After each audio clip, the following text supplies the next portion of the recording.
Halo guys, kita akan membahas 13 saham yang mengalami kenaikan tertinggi diurutkan berdasarkan perubahan pemegang saham. Nah, ini menunya ya. Ini adalah tutorial penggunaan website ini. Kenapa penting perubahan harga saham? Perubahan harga saham ini sangat penting karena biasanya seperti kita tahu TPIA kemarin naik itu karena ada akumulasi Prayogo Pangestu. 3 bulan 4 bulan sebelumnya dia sudah membuat akumulasi dan kemudian melakukan reissue, dan itu adalah tanda-tanda bahwa saham ini akan segera naik. Kenapa? Karena pemegang saham pengendalinya mereka juga butuh uang receh gitu ya. Seperti itu. Jadi langsung saja kita ke 13 saham yang mengalami kenaikan tertinggi. Ini sama pentingnya dengan 13 saham yang mengalami kenaikan top gain tadi, tapi ini diurutkan berdasarkan perubahan pemegang saham. Ini bisa saja yang beli orang umum ataupun juga manajemen atau pemegang saham pengendali. Bisa buy, bisa sell intinya. Kalau kita lihat di sini ada Goodyear. Sahamnya melonjak 20% di harga ini dan trend fail-nya seperti ini. Saham-saham ini semuanya mengalami perubahan kepemilikan saham dalam waktu yang singkat, dalam beberapa hari yang lalu gitu. Jadi ini sudah saya urutkan dan ini tetap saja ada tanggal laporan keuangan dan tanggal laporan keuangan berikutnya. Dan ini adalah trennya.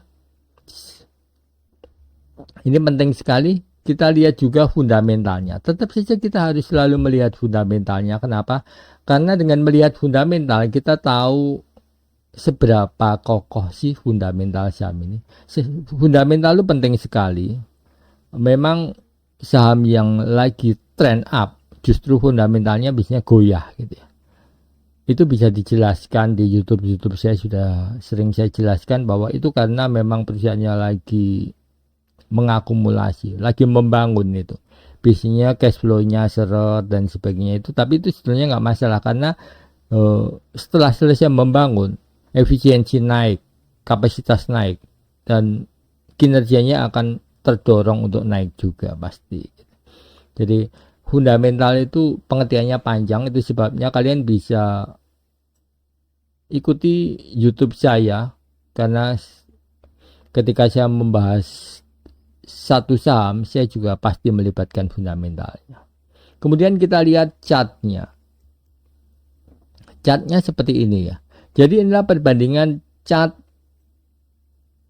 13 saham ini selama 400 hari. Kalau tadi kalian lihat di sini, ini ada chart 400 hari, tapi kita tidak tahu seberapa tinggi atau seberapa dalam ini.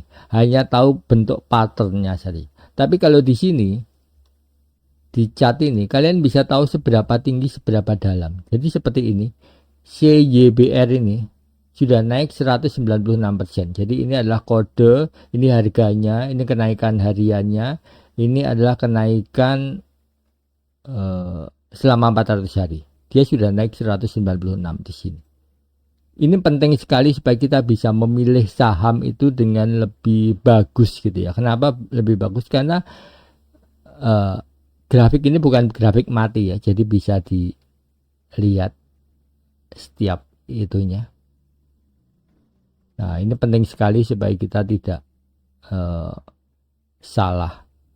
Dan dengan melihat memperbandingkan gini, kita bisa tahu setidaknya tanpa membaca fundamentalnya kita bisa tahu oh saham ini sedang buruk gitu ya.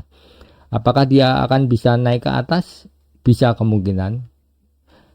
Tentu saja ada faktor-faktor eksternal ya. Karena kalau faktor internal yang sudah turun itu biasanya agak sulit untuk bisa merecover. Analoginya seperti ini. Kalau toko kalian itu mulai sepi gitu, tanpa effort yang bagus, toko itu akan sulit untuk kembali menjadi bagus gitu. Tapi ada juga penurunan yang karena koreksi seperti ini. Ini memang sudah terlalu tinggi, dia koreksi. Ini sudah terlalu tinggi karena koreksi dan ini kembali naik lagi. Itu hanya masalah teknikal. Kalau sudah seperti ini ditangani dengan teknikal. Tapi fundamental, makanya kita tidak anti teknikal tapi juga tidak anti fundamental gitu.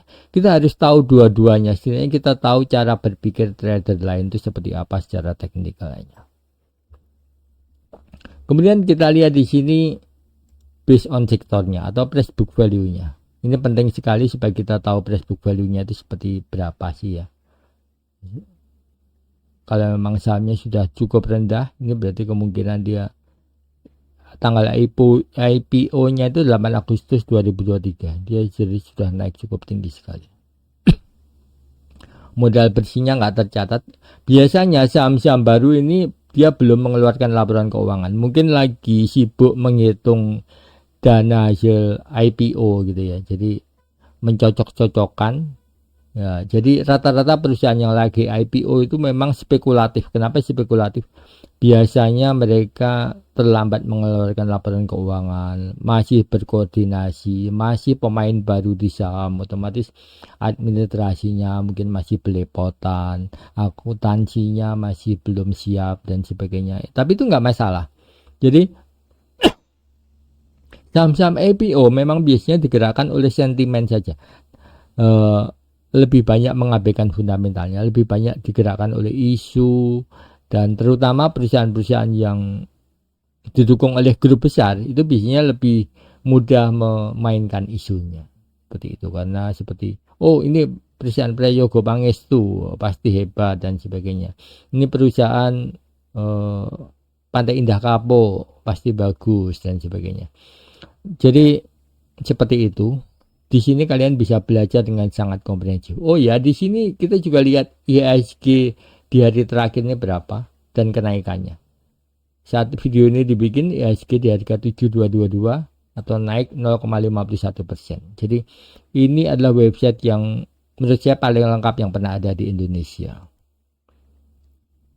Kemudian kita juga lihat trennya. Trennya adalah volume perdagangan hariannya. Kalau kita cuma tahu volume hari ini saja, tidak dibandingkan dengan volume 20 hari ke belakang, itu percuma saja gitu ya. Jadi dari sini kita bisa lihat tren volume dari masing-masing saham. Yang warna kuning ini artinya bahwa volumenya tertinggi di selama 20 hari ini. Sengaja saya kasih warna kuning ini supaya kita tahu, saham OVCR ini volumenya pernah tertinggi di sini. Mungkin sahamnya sekarang sedang downtrend gitu ya, seperti ini, dan dia mulai naik lagi. Jadi ini adalah membuat imajinasi Anda di saham ini menjadi lebih komprehensif, lebih bagus, dan ini membantu kalian tidak menjadi follower tapi menjadi expert di saham gitu ya. Tapi walaupun demikian kalian bisa tetap follow saya di YouTube karena saya akan selalu menerbitkan informasi-informasi yang handal dan cepat. Kemudian kita lihat juga note of sahamnya. Note of saham atau catatan berita official ini penting sekali, dan setiap berita official terbit dia ada di samping kiri ini adalah harga sahamnya. Ini tujuannya supaya kita bisa melihat bagaimana sih pengaruh berita atau pengaruh corporate action dari perusahaan terhadap harga sahamnya, supaya kita tidak terlalu panik atau tidak selalu terburu-buru merasa ketinggalan karena ini sudah berita kemarin dan sebagainya. Karena di sini kita bisa tahu bahwa ternyata dampak berita itu bisa terlambat 2 minggu sampai 3 minggu gitu ya, tergantung, karena tidak selalu viral. Karena berita-berita ini begitu dirilis 2-3 hari kemudian artikelnya baru muncul di media massa. Bisa saja juga langsung ada, tergantung media massanya, tapi biasanya viralnya itu 4 hari 5 hari orang mulai membicarakannya gitu. Oke, demikian informasi dari tutorial bagaimana belajar tentang saham di www.sahamkui. Kalian mesti tulis www-nya karena ini masalah sekuritas, keamanan saja.